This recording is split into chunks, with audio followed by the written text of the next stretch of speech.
Guinéens, Guinéennes, je voudrais saisir cette occasion pour souhaiter bonne et heureuse année à l'ensemble du peuple de Guinée, au gouvernement et aussi aux sympathisants, militants et responsables du parti PADES. Je voudrais remercier Dieu l'Éternel pour m'avoir donné la santé à l'aube de 2024. Cela me fait penser qu'il faut prier le bon Dieu pour donner sa grâce et le paradis à ceux qui sont partis en cette année 2023. Et aussi, ceux qui sont tombés malades, je voudrais prier qu'ils recouvrent rapidement leur santé, de fer. Mesdames et messieurs, c'est l'occasion pour moi, encore une fois, d'exprimer ma compassion, ma détermination pour les victimes de l'accident des dépôts d'hydrocarbures à Kaloum. Accident qui a impacté l'ensemble de la Guinée. Je voudrais saisir cette occasion pour exprimer la gratitude à tous les pays amis qui sont venus au secours de notre pays, à tous les pays frères africains autour de nous qui ont exprimé leur élan de solidarité. Je voudrais aussi exprimer mes remerciements à notre gouvernement qui a organisé la lutte contre les effets néfastes de ce terrible accident et qui a présidé la distribution des vivres aux sinistrés.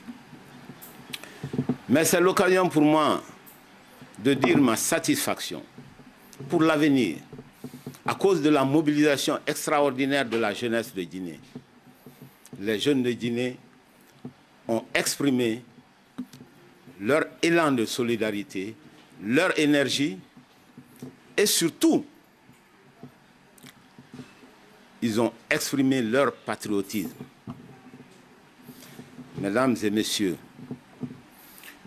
je voudrais, dans un autre registre, exhorter et encourager le gouvernement et le Premier ministre de continuer le dialogue inclusif pour que l'ensemble des filles et des fils de Guinée puissent être autour de la table, discuter pour arriver à une solution, pour que la Guinée puisse sortir de cette transition par des élections libres, crédibles et transparentes. C'est important.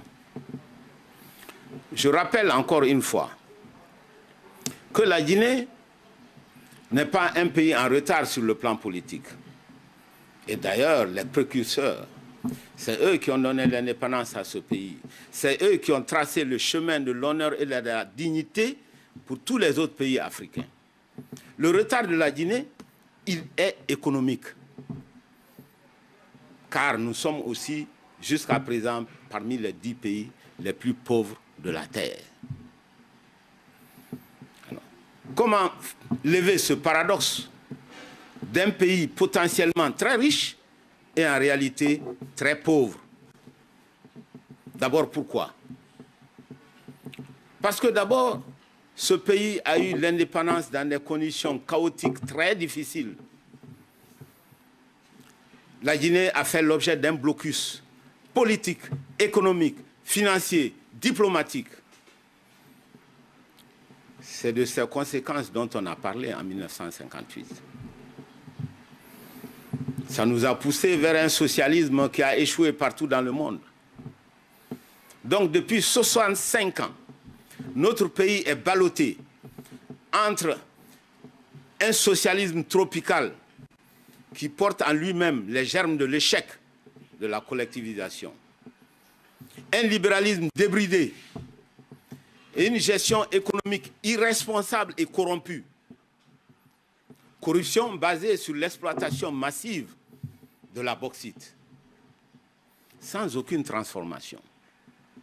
Donc, sans création d'emplois, avec une valeur ajoutée faible. Voilà, mesdames et messieurs, la situation de ce pays. Alors, quels sont ces défis qui ne sont pas encore répondus? C'est les routes et les chemins de fer, c'est l'eau, c'est l'électricité pour tous les Guinéens de bonne qualité. Nous sommes loin d'atteindre encore l'autosuffisance alimentaire. Nous souhaitons un système de santé performant, un système éducatif qualifié pour que les jeunes puissent combattre pour l'avenir de notre pays à l'échelle nationale et à l'échelle internationale.